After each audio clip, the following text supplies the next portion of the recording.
Hello everyone. I call this Centennial School District Special Board Meeting Budget Work Session to order this Thursday, January 29th, 2026. Ms. Rush, can we get a roll call, please? Mrs. Crossan. Present. Mrs. DiPaolo. Here. Mr. Godikson. Present. Mr. Hartline. Present. Mrs. Krieger. Here. Dr. McGuire. Here. Mr. Martin. I'm here. Mr. Sadowski. Here. We have 8 members present. Perfect. Any announcements? Okay. Let's start with the Pledge of Allegiance, if we could all rise.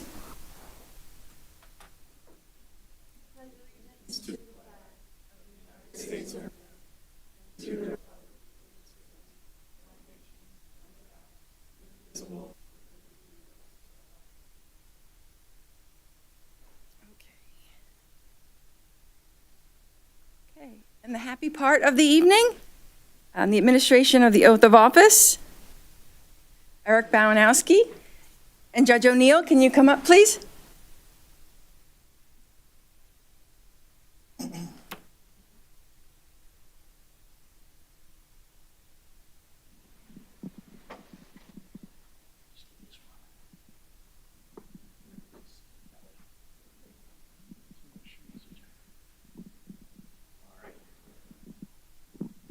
Good evening, everyone.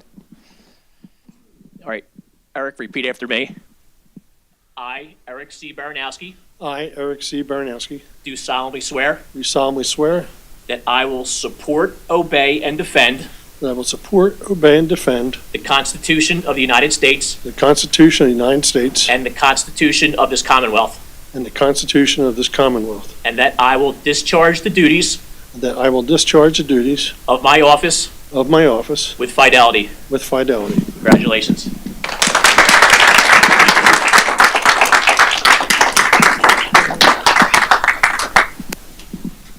Congratulations. So, perfect. Thank you. Oh, before you go, can we get a picture? Can we take about a 5-minute recess so we can get a picture with Eric and the board and Judge O'Neill? Sure. All right, so we'll be back in 5 minutes. I know it's exciting. Just give us 5 minutes.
Okay, we're back. I hope you didn't miss us. And then just for a quick moment, Dr. Lucabaugh? All right, thank you, Mrs. Carson. Good evening, everyone. Before we start our budget workshop presentation, it is School Board Appreciation Month, and we just have a short little tribute video that we wanted to show. This is our last meeting before the month is over. We still have a few things planned. We rescheduled our luncheon for the board at William Tennant, and we'll get you that date. But we just wanted to have you take a look at the screen and see what some of our finest scholars had to say about the school board. Please hold.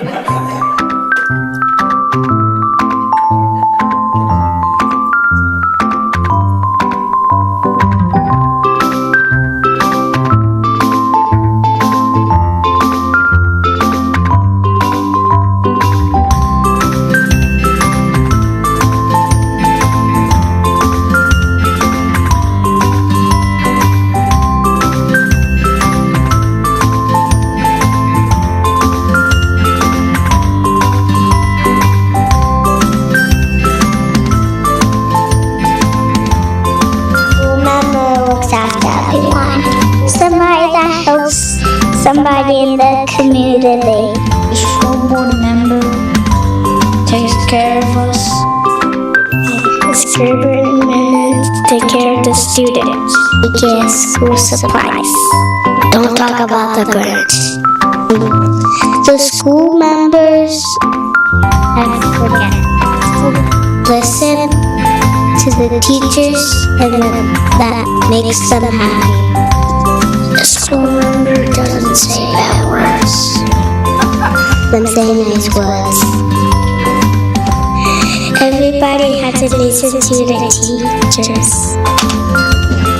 A school board member takes care of us. Gets books and crowns. They give us school supplies. Thanks the best.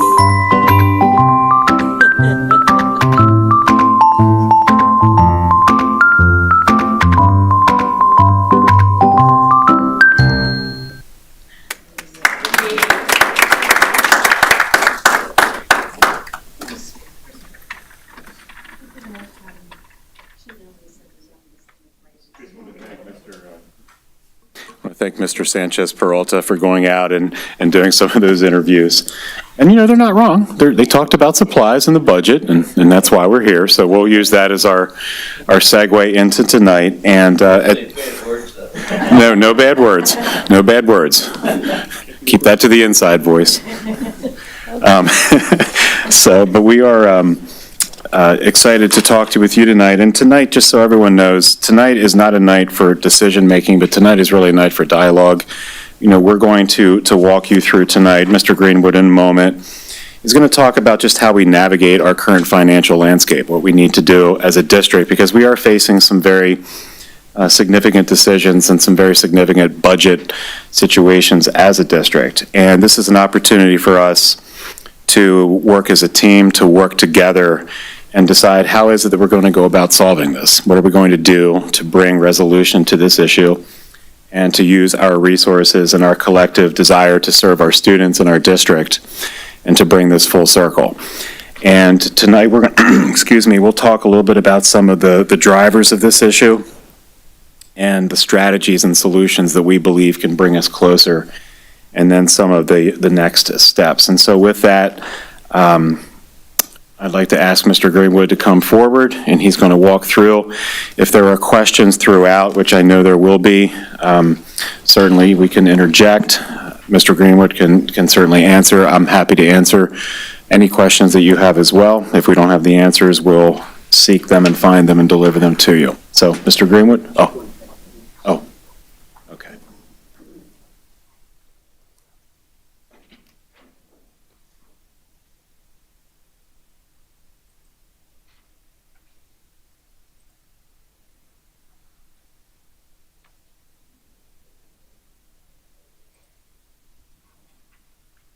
I think we could take a moment and thank Davis and Willowdale for our gifts. That they did that. The thank you school members, it's That's amazing with all the hands. And then yesterday when they did Centennial, it had all the board members' names going down it. It was wonderful. So thank you. A shout out to both of them. We appreciate it.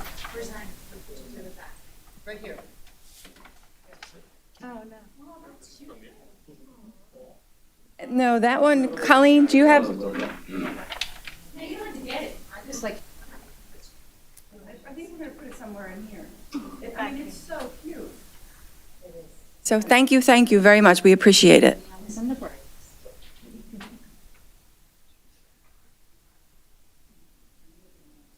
guess while we're waiting too, I could do a little shout out. So we're continuing to manage and work through the incident with our employee and the passing of Mrs. Castiglia. And I want to just publicly thank the Roxy Therapy Dog Organization. One of the outreaches that we provided to both William Tennant faculty and students and also, and staff and students, and also Klinger, primarily the staff, because students wouldn't have had direct interaction with Mrs. Castiglia, although she taught there for many years.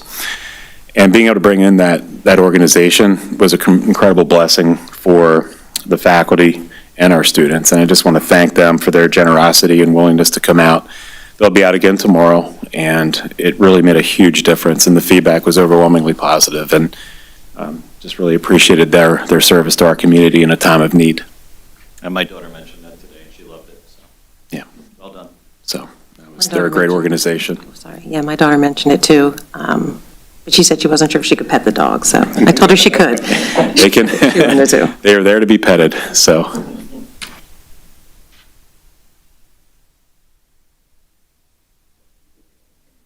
Anybody else want to share anything?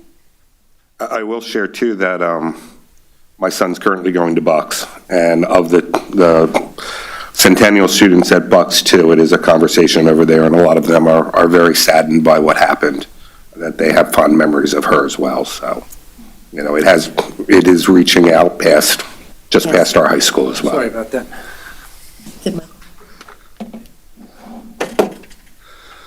All right, so Mrs. Crossan, this isn't the exciting part of the night? It is not. welcome Mr. Barankowski, but I thought this was the exciting part of the night. And remember, only nice words. It does feel like this was yesterday, and it feels like it was 3 years ago, all at the same time. So thank you for coming tonight, an extra day to your schedule, and we will get started. As we do look at our norms for the presentation for the meeting, and we'll jump right into the materials. As was discussed but not resolved last year, the district faces a significant financial gap, which only widens as years progress. Tonight, we will first look to understand some of the root causes, then move to discussing some of the mitigation strategies that the administrative staff has been working on for the past couple of months. And finally, we'll seek direction from the board on next steps, and hopefully that bridges the gap between where we are and a financial stable future. The graphing is thanks to Dr. Lukaba. Very impressive.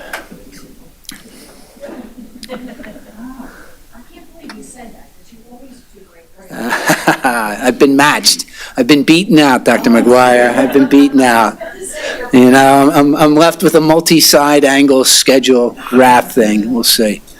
So the goals for tonight are first to understand, then to align our focus, and finally to seek the board's direction.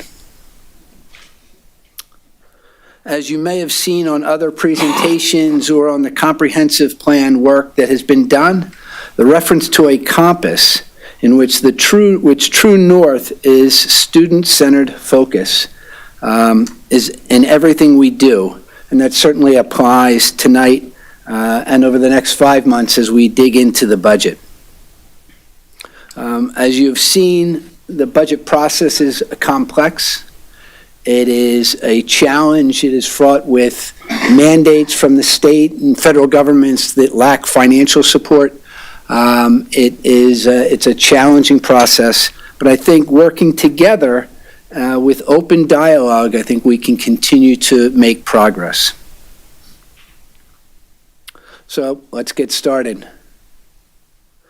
This is a slide you've seen many times before that shows both past performance and the current budget. It shows the current forecast, past performance, the forecast, and then budget options.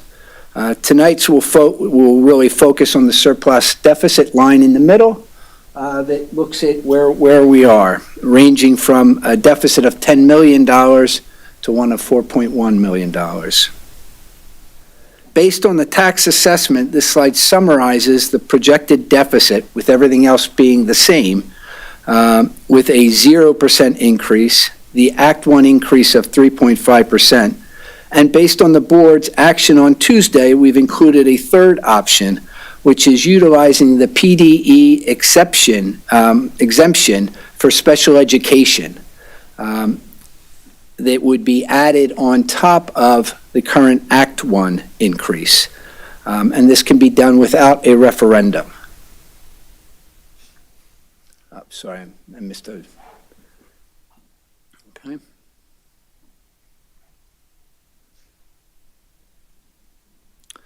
Next slide, series of slides will focus on understanding where we are and how we got here. This chart shows the Act 1 history. The blue line represents the Act 1 rate from PDE. The orange line represents the actual tax increase approved by the board. For the 7 years from 2013-14 school year through the 2019-2020 school year, the district twice approved increases at the Act 1, both in FY14 and in FY20, and 5 times between those 2 years approved increases above the Act 1 increase. For the subsequent 6 years, the district, through current 25-26 school year, has had budget increases below the Act 1 limit. The difference between the rate, the Act 1 and the approved rate, and the Act 1 index during that period equates to $12.7 million. This year alone would represent a difference of $3.8 million in tax revenue. Over the past 5 years, federal and state revenue has begun to flatten out, with increases plus or minus 2%. Despite the long time waiting for the state's budget, there is no real money. There was early money in the 22-23 as Wolf was stepping down. There was some large pushes to education. Those have since stopped, and the state revenue is flat. Federal revenue is flat as well. Our most recent real estate assessment, dated December 31st, shows a decrease in assessed value, residential value or total value, for our 3 townships. That would create, if a flat number, would create a $400,000 less in real estate revenue because of that decrease in assessed value, which is what the tax is based on.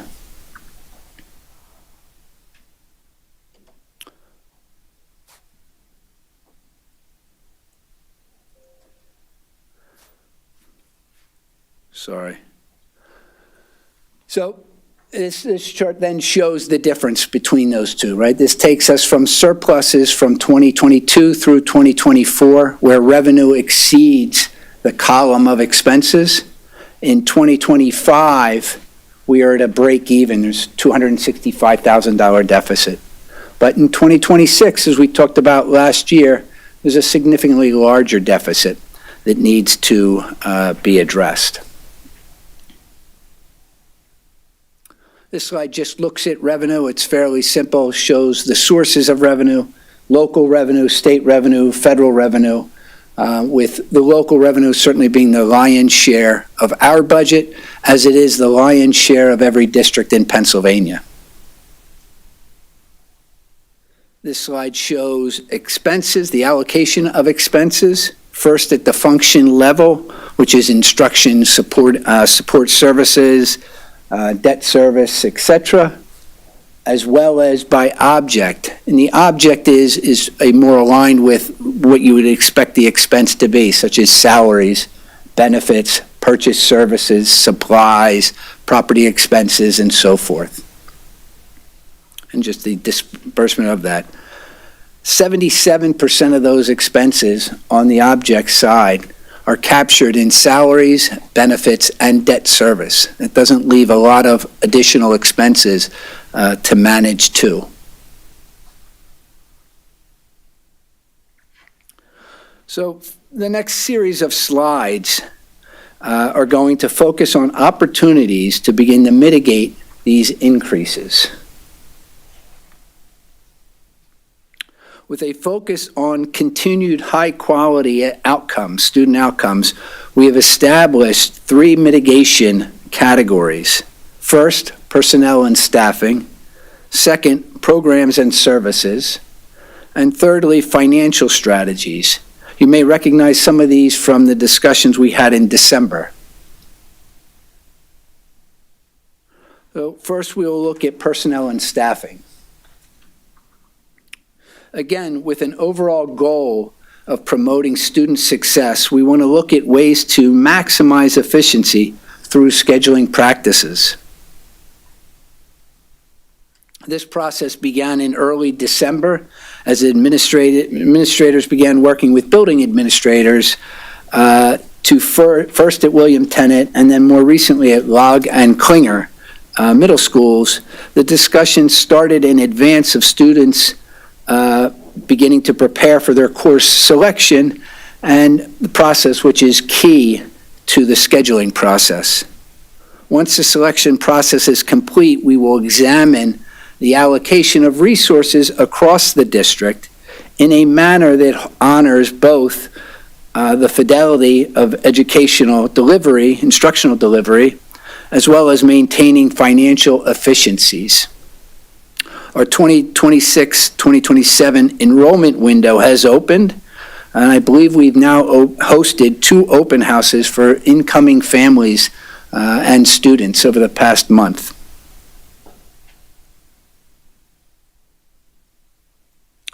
As stated many times before, the district is blessed with an incredible, experienced professional staff. 60 teachers have been here, have more than 30 years of experience. 9 of those have over 35 years of experience. While that is absolutely great for students, it does create some angst for administrators should a large group reach retirement all at the same time. With that regard, the ability to hire and the continuity of educational practices could be a concern if we had a large retirement exodus. 100 staff members, just over 20% of the professional staff, will be turning 65 over the next 10 years. Developing retirement strategies will be an important focus to our work here. The box at the bottom shows the difference from a budget standpoint between a teacher at the lowest level, at the step 15, compared to a teacher hired at, say, step 4 with a master's degree sort of in the middle of the road there. That difference creates a financial savings of $55,000 a teacher, or $67,000 if you include PSERS and the payroll tax. Any questions? Moving on to program and services. Mr. Graywood, I'm sorry to interrupt you. Nope. Could you speak a little bit, if you go back one slide, could you just speak to the issue, one more slide, of management through attrition? Well, just one thing, because I know that was on there, and maybe I missed it, I wasn't sure, but one of the things, too, that districts always take a look at, and one of the strategies is, as part of that scheduling efficiency, as folks retire and we look at our numbers and we look at our sections, sometimes there is not a necessity to replace someone who retires. So if someone retires, we may have the ability to reallocate certain courses, sections, things like that. Not saying we always do it, but it is a strategy that a district can employ, many districts do, as a cost savings where it doesn't cost anyone currently employed their job, but it does allow us to operate with increased efficiency by simply not replacing. And that's what we were speaking to on that. Mr. Greenwood, how many teachers do we have in the district? Do you know that We number? have 453. Thank you. So that 100 represents about 22%, I think. Just so people at home would know, like when we do, say the Act 1 is 3.5, Yes. what percentage of that 3.5 goes right to our teachers? What percent of the 3.5? The teachers' increase represents the lion's share. The professional staff increase represents the lion's share of that increase from year to year. So the It does. 3.5, so what would it be, 2.5 is just, Probably, that's a good number. so then the rest of the district is going to run off of 1%? Correct. And that's Then you're including, going to have support staff increases. You're going to have administrative Act 93 increases. And that was a topic we've raised in previous budget meetings and discussions over the past 2 years. The extent to which those contracted obligations run, sort of headstrong into Act 1 increases that are declining will continue to decline over this period of time and will continue so as forecasted. Thank you. is that also including healthcare? Healthcare is certainly a large part of that, Mr. Hartline, as you know, right? Part of what is captured under benefits includes PSERS and payroll taxes, right? Which, as those increases happen, there's a proportionate share of PSERS payments that are due, as well as payroll tax. Healthcare benefits, we've gotten our first look on the medical and RX combined. The increase is about 14.5%, which is significant. It's not unheard of. But it is significant, and I spent a good part of my Tuesday morning meeting with the folks at the Delaware Valley Health Trust and have a meeting scheduled to continue those discussions. Anything else? No? Thank you. So on to programs and services.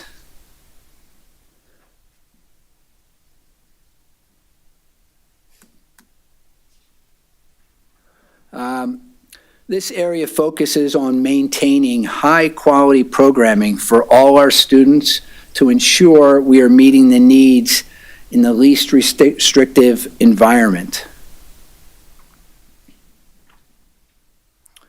We've established 5 possible solutions, and we'll walk you through those now. The first item under program and services is investigating the transfer of entity, right? Davis currently has 2 classrooms for district students operating in district schools, but are taught by teachers from the intermediate unit. If the district took over responsibility for teaching those students, that is what is referred to as a transfer of entity. The ability to do that could save the district at Davis alone upwards of $400,000. There's a similar classroom at McDonald that could be considered, but in both of these cases, the focus remains on what's in the best interest of the students involved. Good question? Do we have the qualified staff to support that? I think we could hire the qualified staff, and we certainly have staff that could be made available. And I assume also it's possible that staff from the IU, that's currently employed by the IU, could potentially come and become staff staff at That is Centennial. correct, Mr. Yeah. Godekson. Now, that staff has the opportunity to follow and to stay and come under the district's employ. That's correct. We have to give them first right of refusal. So to Mrs. Crosson's question, and very good questions, just so the public knows a little bit, a deeper dive into this one. So we have 16 students who live in our district who are residents of Centennial who go to Davis every day, but they are not part of Davis, and they're not educated by Centennial teachers. And we pay approximately $1.6 million for them to be taught by the Bucks County Intermediate Unit. We believe that through a transfer of entity, we can, and they're already there as is, we can take that program on. We can either give an offer for those same teachers to work with us. If they choose not to, we know that we can staff, we can provide the wraparound supports, we can provide the related services, and we can deliver what we believe is a higher quality product because we believe in the fidelity of our instructional approach and our teachers and our staff. And in so doing, because we're not paying an outside agency, an outside entity in this case, we can save very realistically $400,000 just with those 2 classrooms alone. Were we to do it at McDonald, we could push that, over $500,000 in savings just with those transfer of entities. Besides the teachers, are we allocated a percentage? Besides the teachers, are we allocated a percentage of Bucks IU's costs having nothing to do with their salaries and benefits of the teachers, but other running costs? We pay a per-student charge for each student in those classrooms. So there's other We also pieces in then there. pay, on addition to that, any additional services that are provided. We have done a similar, the district did a similar transfer of entities several years back. I think we mentioned it with the, cheapers. Spirit, thank you, colleague. Spirit With the Transition Spirit, thank you, Mr. Godekson. With the Spirit program, where we brought that in-house, and I think I mentioned that at the meeting in December, right? I think that it really had terrific outcomes for our students, right? It really made a difference for those Spirit students, and we've really engaged them in numerous different areas, certainly in food service, where Lori Denny has several kids leaving the Spirit program to be fully employed within our food service team, which is a wonderful thing to see. We've seen those students and those young adults work throughout the organization here, which has been a great opportunity. I think it's been great for them. I think it's been great for us, and I think it certainly has done at a savings to the district. Mr. Greenwood, the transfer of equity, can that, I see here that it says the district is awaiting the TOE from the IU. Can we do that anytime, or are we locked into like a certain time frame, or? Heather was there today, Yeah. right, and sharing that with them, right? So I think we are prepared to do that. I think they're aware that we are making these considerations. The timing. Is there, can we do this transfer of equity at our discretion, or do we have to wait it's like a school year, end of school year calendar type thing? Oh, sorry. Oh, man. Sorry. You don't want to put me in front of a microphone.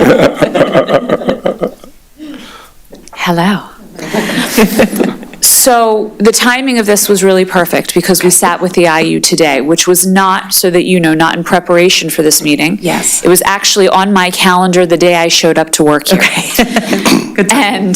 And today we went through a whole, what we call the contracted cost meeting.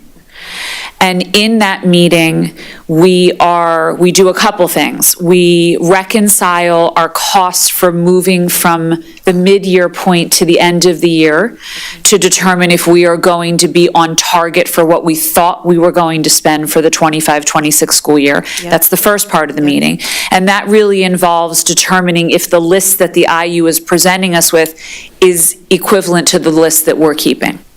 And then what we do is we're presented with an entire document that's pages long that looks a lot like a shopping list.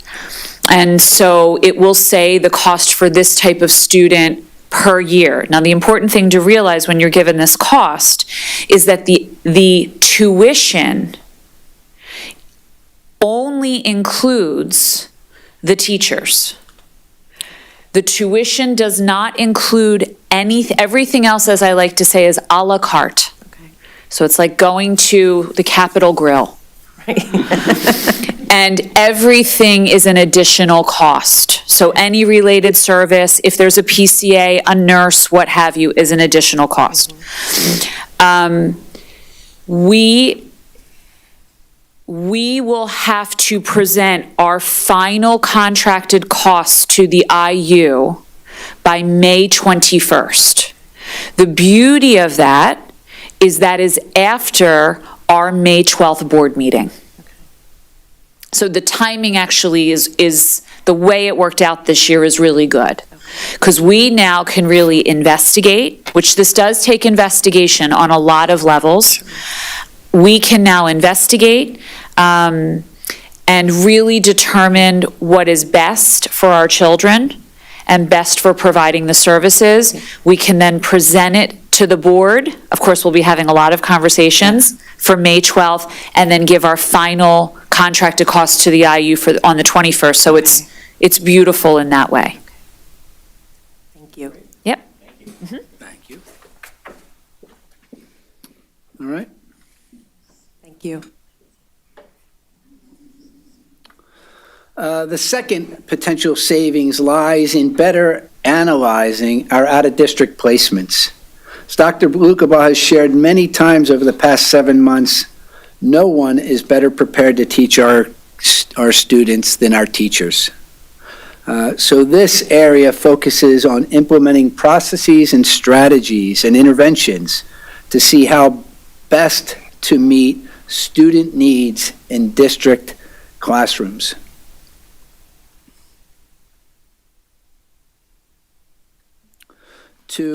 Heather's intro was fantastic. Right? So as we look at the bottom of this slide first before we go to the top, right, the 26-27 projected IU tuition costs, right? So the sheet, the shopping list that she referred to, right, the a la carte menu is due to increase. If everything stayed the same, it would increase by $761,000 next year to educate those same students. That's an increase of 10.5%. And that is not uncommon, right? We've talked about this in prior years. Not only are the number of students that we are sending increasing, but the rates themselves, that not just the IU, but out-of-district placements across the county and, and far and wide continue to increase at exorbitant rates. This chart just shows the total out-of-district population, if you will, for 25-26 is estimated to be almost $9 million, made up in tuitions based on the IU, students who we send to the IU, settlement tuitions that we board approves, as well as other out-of-district placements. Can I ask you a question here? Yes. When you mention tuition here, that does not mean that it is including all the a la carte services. Absolutely, it does not, Mr. Godikson, thank you. It does not, as Heather shared as well, right, it is tuition only, right? So their a la carte charges, which there's not as great a margin on, they would increase as well. I mean, these are the things that 2 years ago we were asking about. Yep. When referring to the rates. Yes. Correct. And, Yes. and the percentage of increase and what, if anything, we were able to bring back in the district Right. and do better and more efficient. We're back to there. Yep.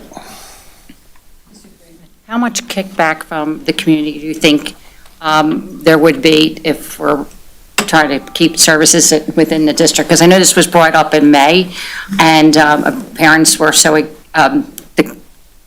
community members were upset about it, about special ed, what was going to happen to special ed, et cetera. So what do you think that the communities are going to feel about anything bringing stuff back, or take the IU away, or? I think our focus and I'll turn it quickly over to Dr. Lucabaugh, right? Our focus remains being student-focused, right? What is in the best need of those students, and we'll make that determination with each and every student.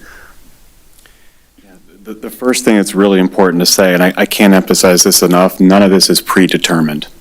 What that means is that we're not going in saying, hey, this is what we want to do, this is the number we want, and this is what we're trying to get. There's not a predetermination of any of that. It is critically important that we keep that student-centered focus and that we work with families. And so any decision that we would make regarding the bringing back of students, and I'll give you an example. Let's say that we look at our out-of-district placements, and what the slide previously talked, that we have 99 students placed out of the district. That doesn't include the other settlement costs and other placements as well. Placements at Keystone Academy, Bucks Learning Academy, places that are more behavior-driven.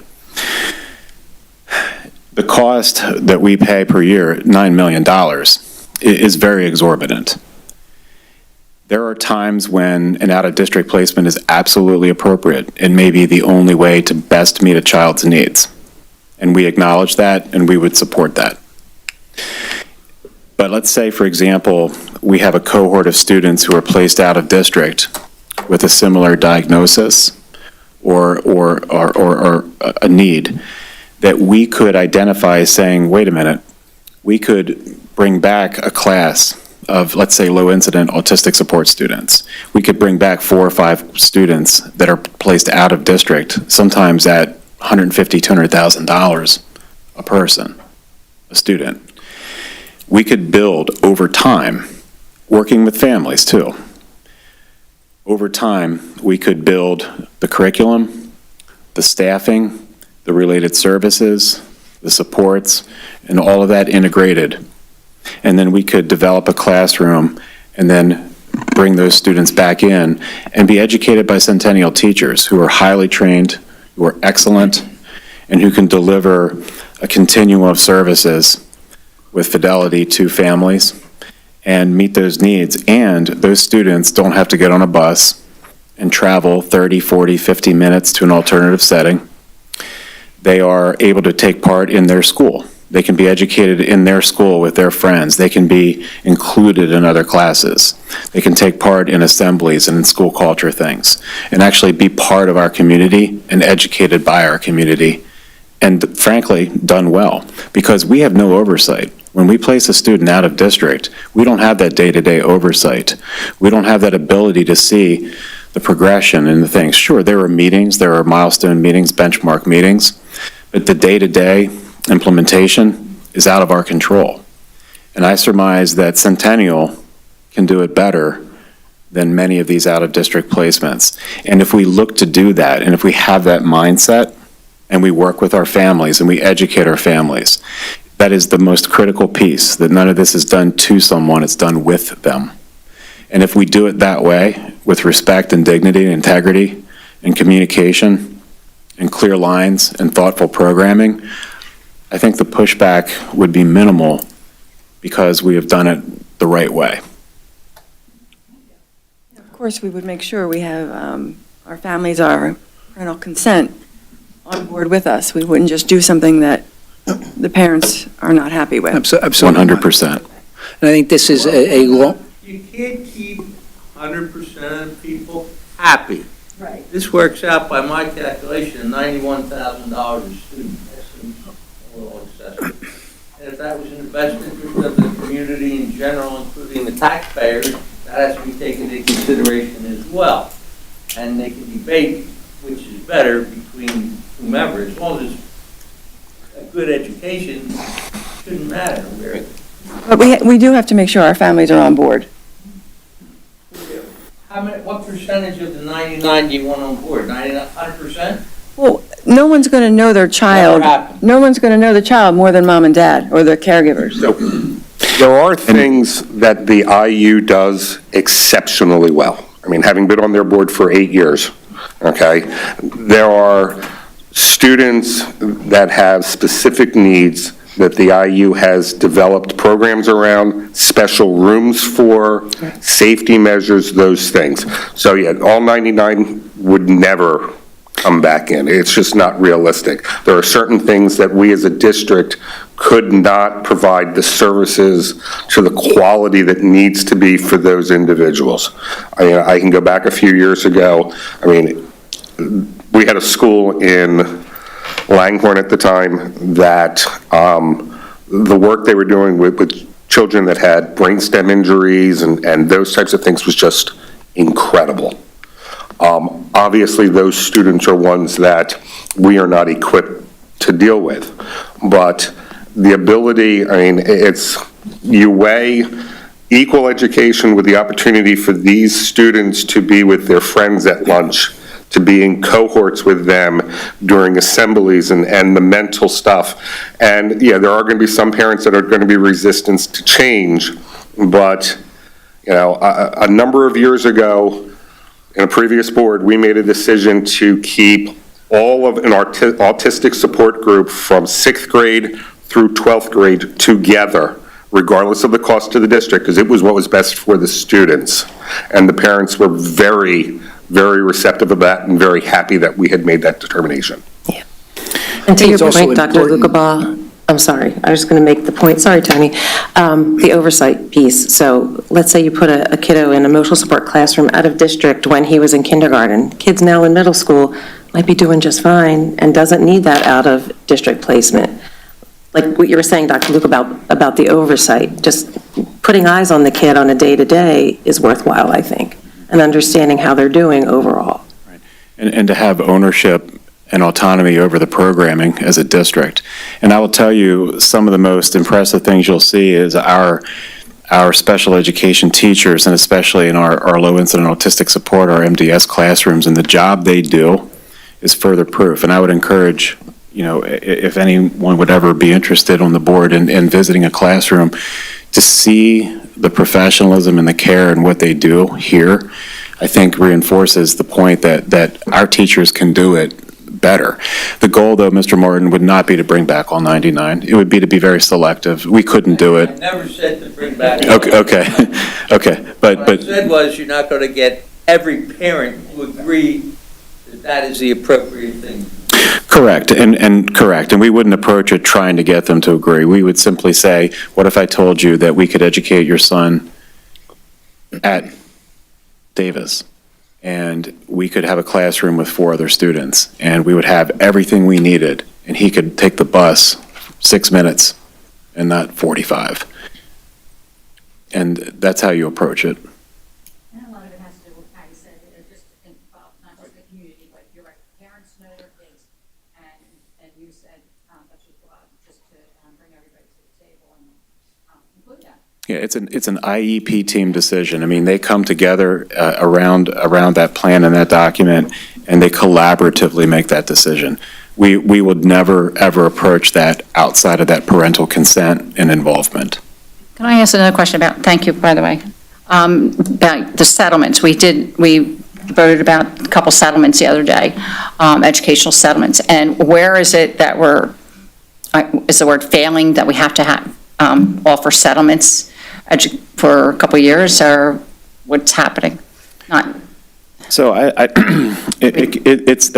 a very nuanced. It's hard to say where failures are, but one of the things that we're doing, and it's the second bullet on this slide in particular, and Dr. Hopkins and her team are working on this, very hard at work on this, is making sure that we're controlling everything in our control as a district. That's what it boils down to. Are we writing legally defensible IEPs? Are we implementing our IEPs with fidelity? Are we providing in a timely fashion the appropriate related supports and services that we need? And as long as we continue to do things according to IDEA, Chapter 14, Chapter 15, and do the right things and implement and meet our timelines and do all of that, we can absolutely reduce the need for settlements. Not eliminate them. Sometimes it comes to that. But quality control minimizes the need for settlements long term.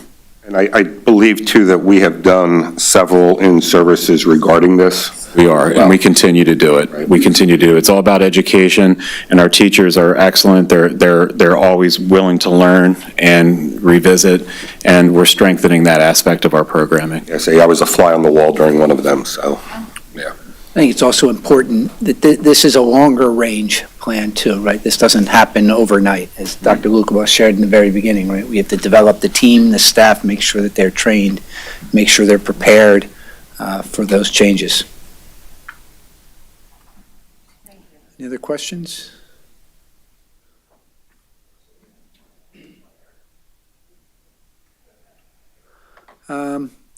The third area for consideration is exploring new contracts for related services that include such things as speech, occupational, physical therapies, to name a few. So looking at opportunities to evaluate our current list of vendors and see where we can perhaps consolidate or can perhaps negotiate a reduced rate.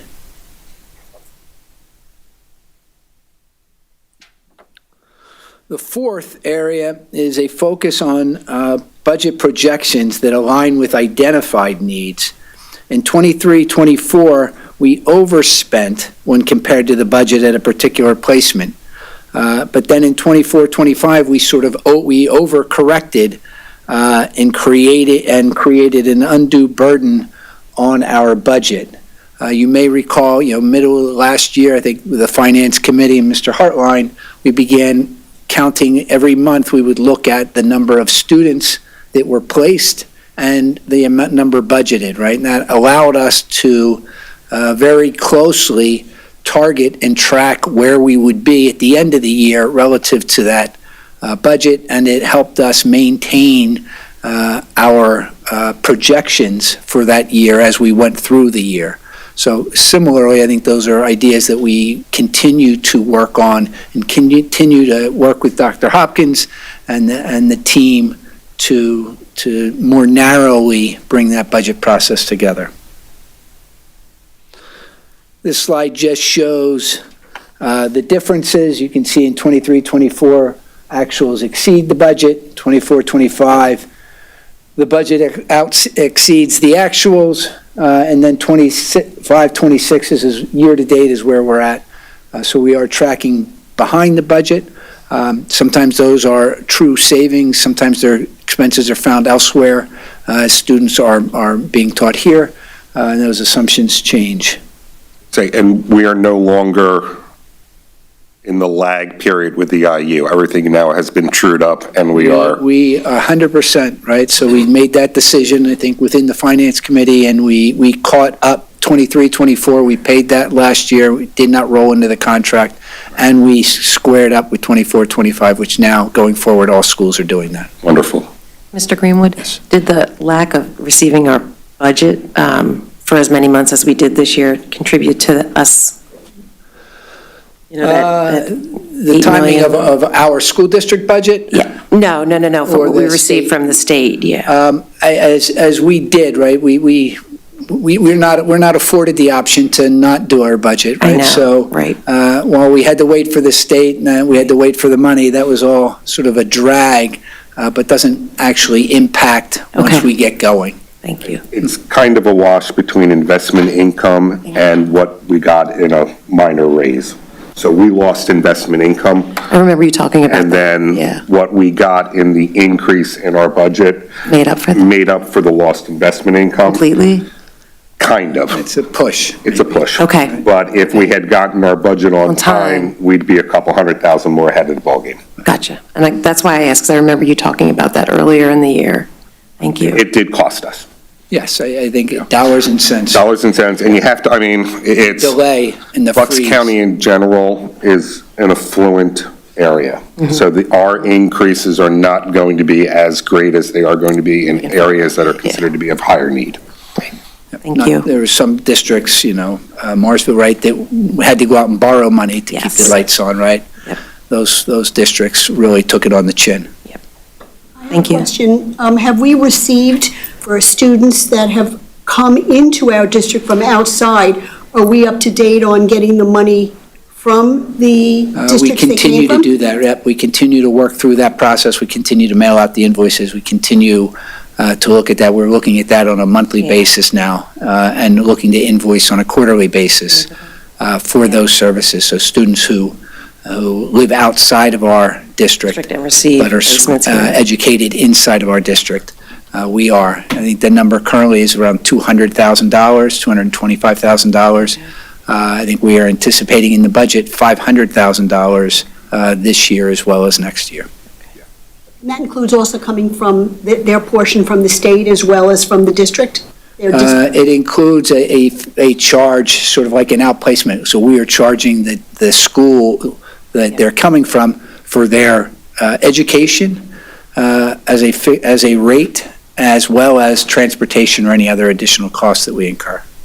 If those students are attending an outplacement, we charge them that full tuition for that outplacement, as well as transportation.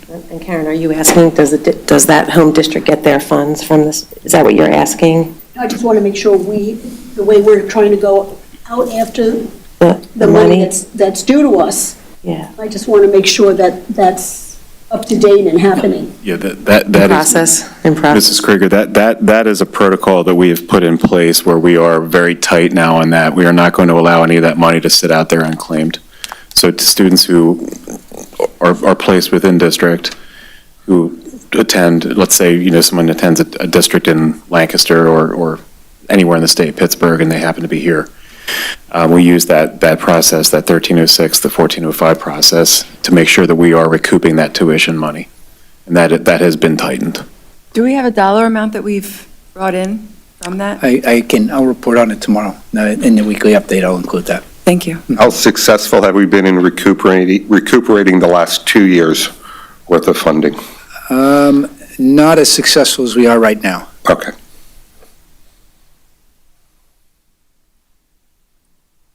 All right.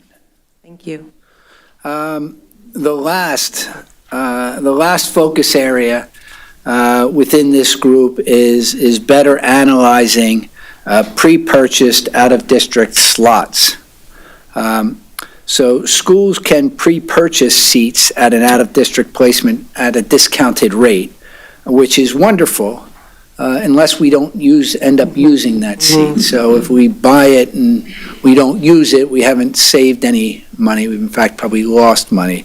So analyzing that a little more closely is a key to this focus area. In reviewing the slots at the IU, as we mentioned earlier, right, we took a nearly at the bottom of this, that group here, we increased roughly 60% from 23, 24 to 24, 25 as a reaction to being under budget the years before. And we need to tie that more in reality. We need to tie that more to students, although in the discussions that I had with the team at that time, we'd look at a list, we had identified people, but there's more we can do around that to better align those resources in that process. I think the higher ones, as you can see at Lakeside, we had 17 slots, we had 18 students. 23, 24, we had 15 slots, we had 13 students were placed in total. So that's a little closer. But when we looked at, Keystone, we have 5 slots, that's the max you can buy. We have 15 students there. 5 slots, we had 11 students there this year. So I think it's not one or the other, but I think it's a methodology to evaluating those students. Why do they have to be pre-purchased? They don't have to be pre-purchased, and that's really the analysis that we want to do, right? To the extent that we know they are going to be filled, right? If we know we're going to fill the Keystone spots, we are going to get a discount for those spots. So it makes business sense, as you would certainly understand, to take the discount. So, but it is a very good question. The question is, why do we have to pre-purchase? And predominantly, the answer is we don't. Now, we want to look at historical trends and not get seats, because if we need to utilize these outside placement facilities, we want to be sure that we have something there. But that said, that's where we have to look at historical trends. Because take for example, the bottom, the BCIU. In 24-25, we purchased 83 slots and we placed 55 students. That means we ate 1.4 million roughly, because we paid for all of that and then we didn't use it. And we never needed to do that. And my point is this. The other thing, it's a mindset. And I am very comfortable going on record as saying this. If you buy 30 slots, people have the mindset of like, well, we have 30 slots, might as well use them. Or we could work with families and students, and we are working with children. And look, being an adult is hard, being a kid is hard. And sometimes you go through hard things, but I think we should work with our kids as much as possible. And I think we work with families. And yes, and I'm speaking from the lens of a high school principal as an example. There are students who can be very difficult, but I think we have a responsibility to work with them. Now, if it gets to the point where there's a safety issue, I'm sorry, I don't mean to turn my back here, I've been looking. If there's an issue where there's a tremendous safety issue or something that just can't be mitigated at the school level, sure, there are options. But I don't think that should be our default position. I don't think that we should say, well, this is the 4th time that I've dealt with this student this week, and I've missed 2 meetings because this person continues to do certain things or exhibit certain behaviors. And so, you know what I'd like to do? I'd like to wash my hands of this because it would free up time. Well, that's true, but I don't know that that's best for a child. And it's very expensive on top of it. And so I think it's a mindset where we work and we do what is necessary and we do the best by our kids and we try our hardest and we put in programs and we understand that there's going to be ebbs and flows and ups and downs. But you do what you have to do. And just, you know what, sometimes it works. And sometimes you turn a child around and you don't have to place them out of district. And again, I will tell you this, while these places do a fine job, I can't look a parent in the eye and say, I think your child's going to get a better education there than they are here. I do believe that Centennial is our best bet for our best education. And so I don't want to buy spots in advance because I don't want to have that self-fulfilling prophecy of, well, they're there, so we may as well use them. What's the value of the discount?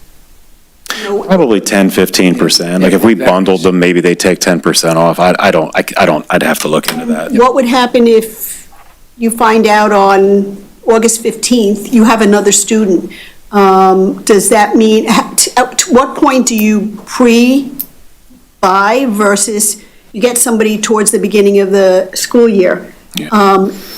Are you better off holding back on some and not buying as many? And if you have to pay the additional $10,000, you at least know. You might not be any spaces. Well, that's the other question. Do they run out of room? Not typically. It's very rare that we would have a placement issue and we couldn't find an appropriate setting. But again, it's a mindset of not just saying, well, let's get the discount, because even if you buy 30 at a 10% discount and you place 15, we've left money on the table. But even if you don't take the discount and you place 12 students, it still wouldn't equal the 30 with the discount rate. And so again, it's just looking at that. I mean, even looking at the IU slots this year, we are 19 over contract. Last year, we were 18. We're still going to be leaving money on the table.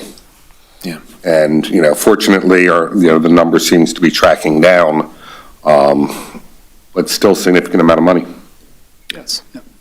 And in the IU, as Dr. Hopkins shared, right, the mid-year reconciliation, there's certainly a reconciliation that the money does come back to the district, right? It's contracted in the budget, but it comes back within the IU for seats that are not used. Okay, so that money does come back, it just comes back. Yeah, hopefully at the end of the year, we'll see another 1.2 come in. Exactly. Yeah. Okay, any other questions? I just have one question, same question I had last year. I'm sure the district does things largely because we're required to do them. However, there are probably things that the district does that we are not required to do, albeit they may be nice things to do. Some of those in the area of social work and things of that nature that the district seems to entertain with families and other things. Is it possible to get a list? Are there things that we do as a school district that we are not required to do? And they would be the things that we might be able to concentrate on to see if there's any possibility to reduce them, discontinue them, or do something different than we're currently doing. I don't want to mess with things we have to do because we got to do them. There are other things, I'm sure, but I don't have a list of them, that we do not have to do, but we do them because we're nice people and great school district. Is that possible? Well, I mean, I think it's more probable by taking a zero-based budgeting approach where you look at needs over wants. But I know what you're saying. It's hard for me to answer that on face value. Is it possible? Of course. We should always be looking at what we need versus what we'd like, nice to haves versus need to haves. And I think when you start with a philosophy of, look, we are going to buy what we know we need. If we don't need it, we're not going to purchase it. The needs could be broken down into required needs and perceived needs. Or mandated. Or absolutely, there are mandated things. I mean, there's two kinds of. There are. There's things you absolutely must do or else we all go to jail. Or there's other things that we do because they're probably good things to do, and then there's things we do because they're nice things. I mean, not that we would ever do it, but transportation of students. You know, that is something that you either do or you don't do. Not that we would ever cut that out. Do not let anybody say that we're not cutting out transportation. Don't even go down that road. But that is not a mandated service unless you do it. So I understand what you're saying. So there could be things that, you know, in gym class, we're mandated to offer these 3 categories, but instead we offer these 9 categories. Would that be closer to what you're? I mean, I don't know the area social work. No, no, All yeah. families are going to look Right. at where they're living and how many kids they are and I- that kind of yeah. stuff. The county does some of that. We do it because we have to do it or do it because we want to do it. I do know that the trends across the country and the state are for more social workers and mental health professionals, those types of things. So that's not necessarily, you know, I know you're, again, like busing, that's something you're picking up on. But yeah, I mean, if there's a list of the mandates versus, I mean, there are some times when the mandates, there are mandates that the state requires us to do that cost us far more than the money the state reimburses us for them. Okay, and If they you look reimburse at you at all. federal programs, the amount of federal funding that we get versus what it costs us to implement those federal funds, we lose money on it. As we've shared before, special education costs, right? IDEA hasn't moved at all, right? In the years since it was adopted in the 70s, right? That those costs, those created mandates that are truly unfunded at this time. Keystone exams and, you know, placements, and, you know, channel my inner Mr. Miller. It's, if we're not getting more than inflation, we're losing money. Right. And we've been not getting more than inflation for a decade. Okay. As a side note, Mr. Greenwood, I don't know if you would know this, I can ask Dr. Hopkins about 504s. I don't know how many children have 504s in the district, which I understand comes out of our own budgeting, like, we don't get reimbursed for that. So maybe we can maybe just touch base about how many kids have 504s in the district. Sure. Yeah, I mean, yeah, I think we're somewhere in the ballpark of 22% of our students. 504s? Or special needs. Special needs. Right. We have Special needs, right. We have 22, 23% of our students are Right. at special education. But I know, like, if I'm wrong, just correct me, I think for, when we give children a 504 plan, that comes out of our own budget, like, we are not getting money from the state, dollars for that. That's something that's a nicety, like Charlie's talking about, but. It's not a nicety. Yeah. That falls under ADA. It does, okay. That actually falls under the American Disabilities. Thank you, okay. You don't have to. Yeah, that, the 504s under are an ADA. ADA requirement. I didn't realize that, okay. Sorry, I didn't, Yeah. I'm sorry. I'm new here too. that falls under ADA. It does, the Americans okay. with Disabilities So we Act. do get some monies for that if we have children that we're servicing through a 504. But the difference between a 504 and an IEP is specially designed instruction. Yes. So you don't have special educators involved. That's right. You cannot provide direct services in terms of related services. And so to clarify that, you can be a child with a 504 plan, and you can have in your 504 plan a consult, like that an OT is consulting with a team of faculty. That's not a direct service. Right. Once it's a direct service. It has to be an IEP. Then that falls under one of the 13 disability categories, which becomes an IEP. Right. If it's at that level, it's a disability category. Yep. The other thing to keep, there's a lot of nuances to 504 plans. So what I would say is that 504 plans don't carry the same costs as an IEP. That makes sense. Yeah. There's no extended school year, Right. all of that falls under IDA, doesn't come under ADA. Okay. So how regularly does the student's IEP or 504 get renewed? Is it twice a year? Is it once a year? A meeting once a year. A 504 plan is renewed annually, an IEP is renewed annually. Of course, at any given moment, a meeting can be requested. But we only generally meet once a year with the parents and You have to. You have to. Okay. And I think reevaluations are every 2 years unless there's, right? They're triennial, they're every Right, 3 years, right, unless right. the student is identified as a student who qualifies for the PASA, and in which case they are evaluated every 2 years. Yep. Thank you. Thank you. Thank you.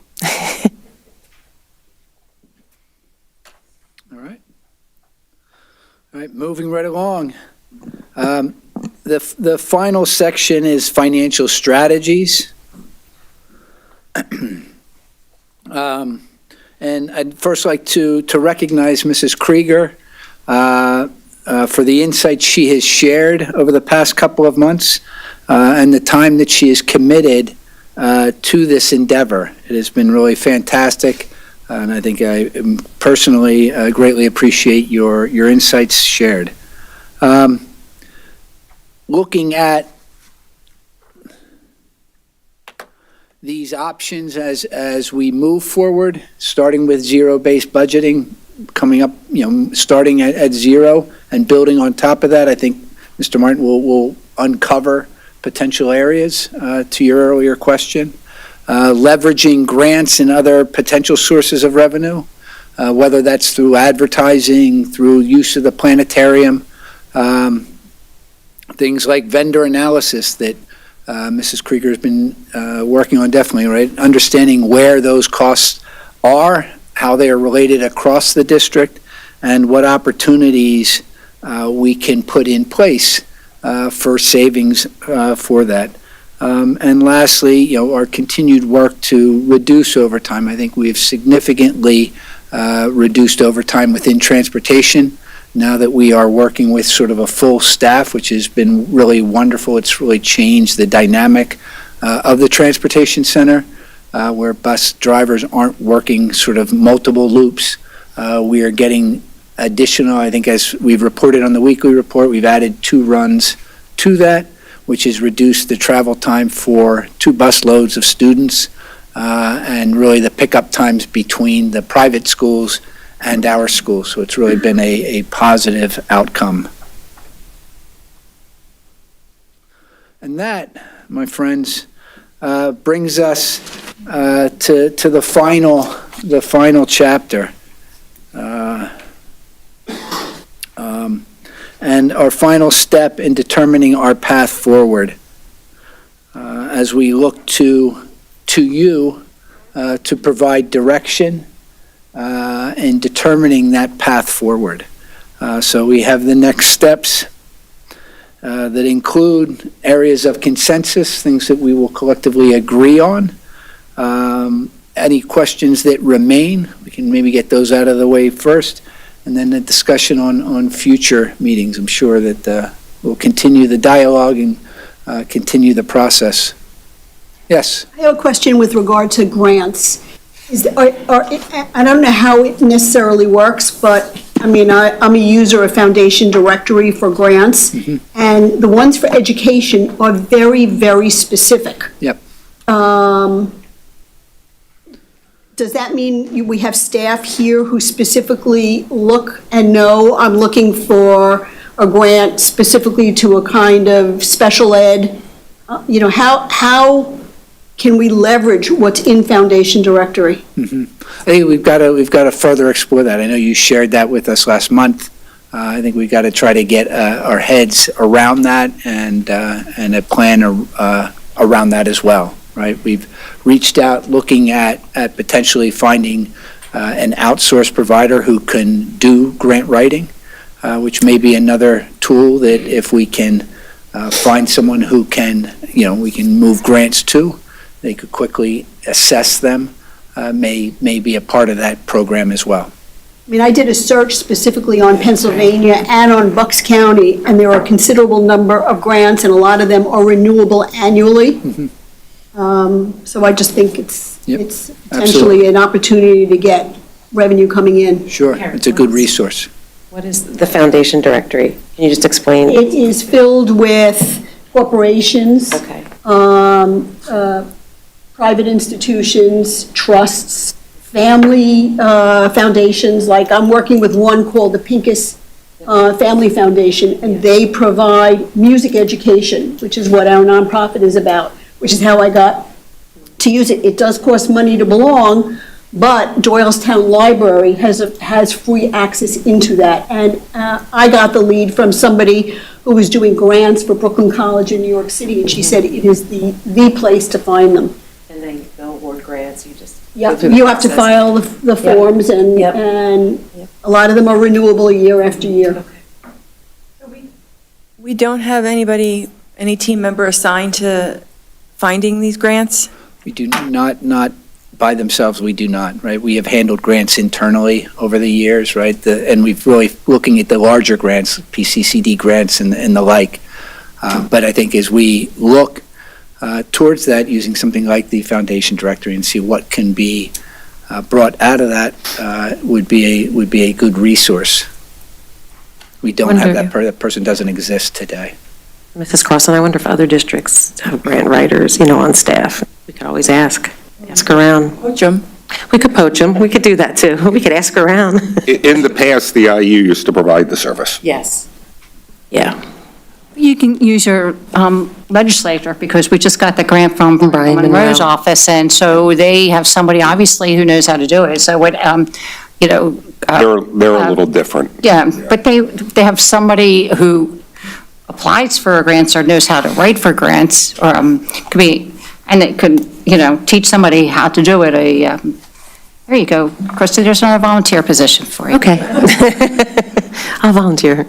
Yeah. But it's true, I mean, having, when you work with nonprofits, having someone who's in that position to really focus on grant writing and the specific opportunities and really dig into it, it goes a long way and really can move things forward in a more efficient way. And they can, plan ahead for those kind of seasons. Right. Do a great job with it. It's a good point. They have that time to focus specifically on making sure they're not missing out on those opportunities. You can learn from them as well. Oh, yeah. And see how the process goes. Yep. So, thank you.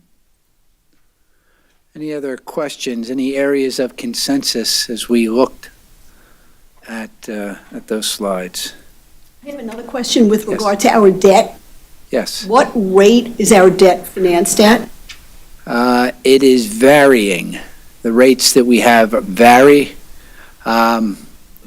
There's certain rules, as we have refinanced them, we continue to bring down the debt and our debt service payments, so we continue to reduce that. I don't know off the top of my head the rate on that, but we have, I think we have 6 different debt packages that are out there at varying rates.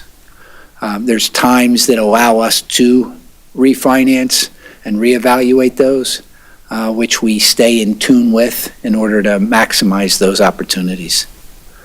right? So it's not a free will, right? We can only do it after such a period of time. And we have one coming up in the next month or two. Next month. Yeah, that we've Working already on it. pre-approved doing. We've done 3 of the 6. This will be the 3rd of the 6.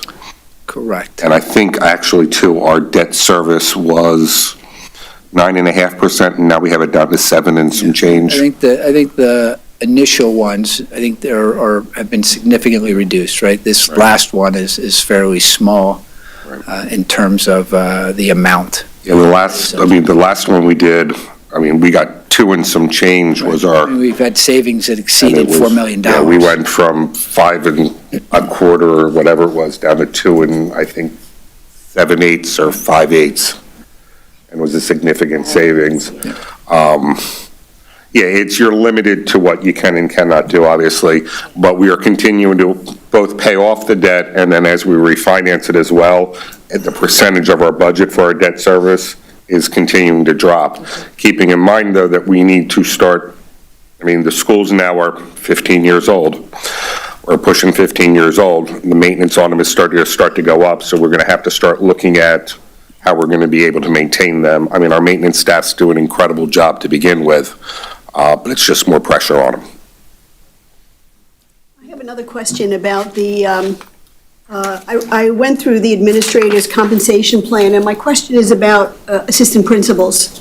I was very surprised to hear that in the high school level, there's one for every grade, and I keep going back to when I was in school, and I don't even think in high school, we had one assistant principal, so I was just surprised, and I'm looking for ways to see if there's opportunity, and I'd love to understand why that's the case. Well, I can give a little bit of insight into that, and I will tell you, in a large high school like Tenet, where you have the size of students, and you have, it essentially provides grade level oversight for 500 students. And so if you have a class of 500 in ninth grade or close to 500, to be able to handle that, not only the student activities, the discipline, the academic planning, and all of that, it would be virtually impossible for 1 or 2 administrators to appropriately provide oversight in a place like with the size of that. It would have just the day-to-day management. If you look at some of our discipline data and the involvement, and our administrators, you may not want to hear me say this, but I could make a qualitative and quantitative case that they may be short, as much as it doesn't seem that way. It's a much larger conversation. I'm happy to talk to you about it at length, and just why, or even walk the building and talk a little, but there are some very significant needs and challenges, and they do an excellent job, but it is really for a ratio and oversight where it's about 1 administrator for every 450 students, which definitely keeps us, which is why Tenet runs the way it does. I firmly believe. So, always been an advocate for that, but I'm happy to have additional conversation with you. When I graduated, there were 1,100 kids in my graduating class. We're talking about a long time ago, and there was never that kind of relationship, so I'm just surprised. Yeah, it definitely has. And there are models, there are house system models, there are different things. But also, too, they also take on a lot more responsibilities. They take oversight of athletics, they'll take oversight of student activities, they'll take oversight of scheduling and sectioning, they'll take oversight of community outreach. There's a lot of different buckets that they work within as well. Not only that, some of the needs that have arisen just with technological advances, social media, levels of discipline have exponentially increased. Some of the challenges, some of the mental health things that we deal with. And so I will tell you, they are on the go from the time they step foot to the time they walk out. They are on the go. Are there guidance counselors here also? Absolutely. Absolutely. Who are also extremely busy and extremely necessary. On a side note, Karen, Mrs. Krieger, I would say 11th grade students, there's a big responsibility of those principals and also the counselors to prepare kids for the, transition to being out of high school. So there's a lot of college planning. There's a lot of events around, trades and things like that. So, I do believe from my own experience, they do really don't stop from the time they get into the building until the day's over.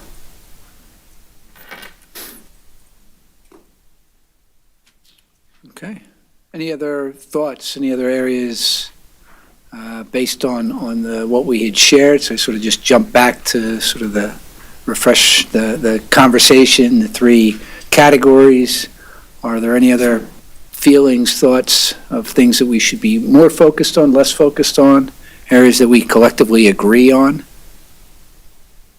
Just as overall, obviously, given that the outlook is what it is, I don't think we're in a position to not be open to big ideas. So I didn't see anything tonight that I didn't think was worth exploring further. And as Dr. McGuire talked about earlier, change and the idea of change is obviously scary to people, right?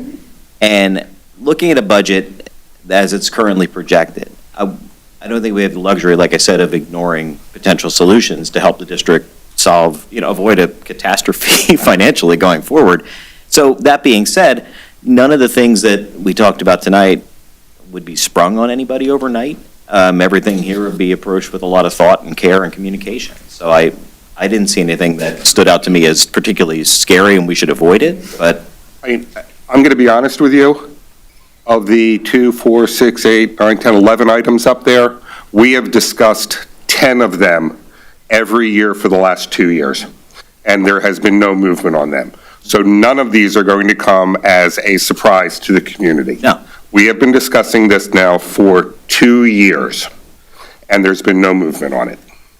What about we were discussing previously redistricting, so we could move some teachers from one of our. Realigning, yep. The thoughts on that? Are we able to come up with cost savings with that? Because I know we have more students in one of our elementary schools than another. That would involve some longer term study. That's a large undertaking for a board. There comes a time when those conversations and studies have to be looked at. Absolutely. Don't we have that study? Did we have that study? We do have that study. There was a whether or not the numbers are aligning like the study showed. Yeah, there was a study done in the past and some projections. And so one of the things that we do is we constantly monitor our enrollment. We look at some of the programming that we have and where we can use that, if it's more regional, if it's more building specific. That is a much larger question that we didn't bring in before the board because that's a hot button topic for sure with redistricting. But it's something that I think moving forward, if the enrollment trends and data suggest it, that we definitely are going to have to broach, and that's a conversation that would bring in front of you. Well, it's a good topic because it doesn't affect the services that we provide. That wouldn't change anything for what we are able to provide to our students and families, but it would be a cost savings if we don't have to hire more teachers into a building that, when we have the teachers in another building, we could just slide right over. Right. And correct, and that's part of that careful analysis of our staffing and sectioning, because if there's a need where we can redistribute staff to another building to address the emerging needs. Do we have any progress on the construction program at the old Beth Anna site in Southampton?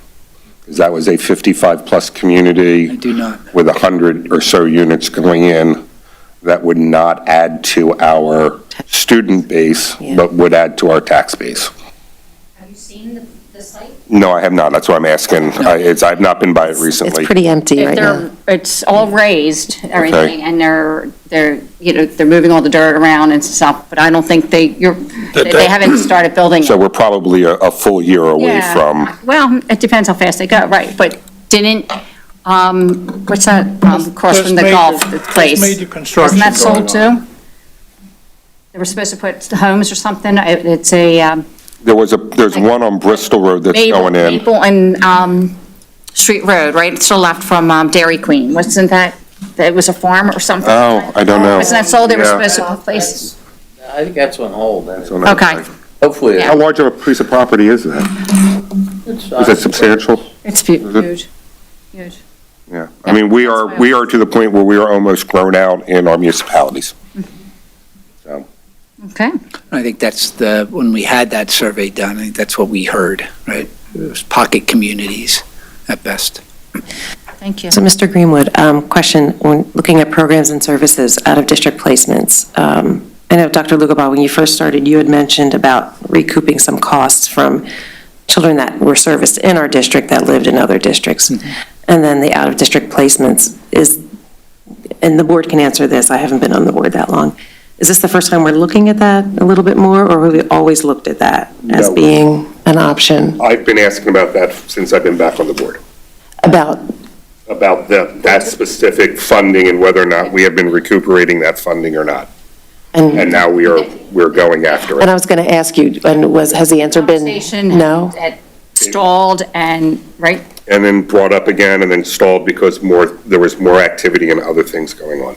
Okay. Careful what you ask for, because there are kids from here who are in other districts who may not have been too vigilant on billing us, so. So there is No, there's a plus absolutely. minus to it. Yeah. Okay, but, Yeah, you know, we absolutely. do have several Either way. organizations within our boundaries that we do service students for as well. Right. But I'm just Out of the- asking if this conversation is I think the last first year, time the we're number of moving on this students was about conversation. 26 last year, when we looked at it, right? The Yeah. first walkthrough, I think we had 26 students, and those students are rarely here for a year, right? They're students that are in transition. Okay. So we are picking off, 14 days, 15 days, someone comes back.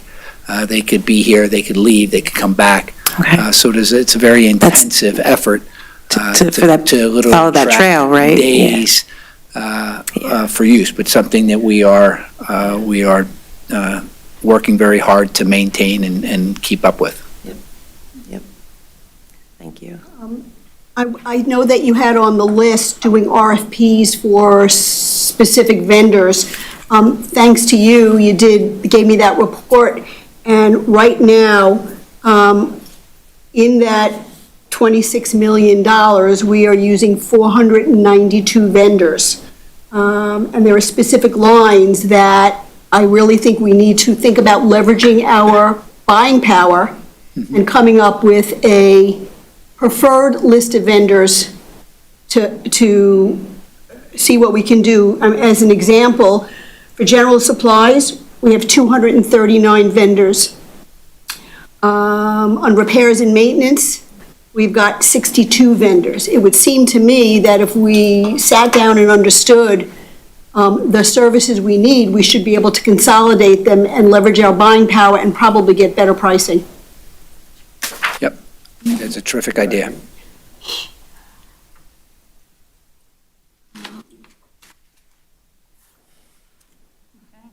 The other thing I think we should look at, you and I had a conversation a couple of months ago about how much money is budgeted by the individual schools. And you said it was quite low. Well, I will tell you that Tenet in the first 6 months has spent $555,000. So it seems to me that That doesn't necessarily mean it originates from William Tenet, right? It could be for William Tenet coming out of the central offices, right? So we allocate those expenses too. So it's not necessarily William Tenet's budget that is generating that number, right? But rather services that are for William Tenet, right? As part of our reporting, we need to push as many of those expenses down through schools and to be in compliance with our FER reporting. So there's a lot of that goes on. So when I provide that number to you, it's identifying where that expense is going to. It's not necessarily that it's a part of their budget. Okay? And the other thing is, with regard to the intermediate unit and then Middle Bucks Institute, is there any opportunity in terms of looking at the allocation and seeing whether we think it's fair? Well, they look at, I know for MBIT, so the Middle Bucks, I think, is, as Dr. Hopkins shared, right, it's a purchase what you need option, right? It is à la carte. We need these services. What can you provide? MBIT is really based on the student, right? Students enrolled, and that is looked at every single year. It's just that they operate as a profit center. And so, I think they operate based on the tuitions to schools, right? Their budget is there's a very slow surplus at a school like MBIT, right? They are just beginning to evaluate that, right? So, for instance, they had significant repairs that were required for their school, as well as upkeep to some of their labs, right? They didn't have the money to do that.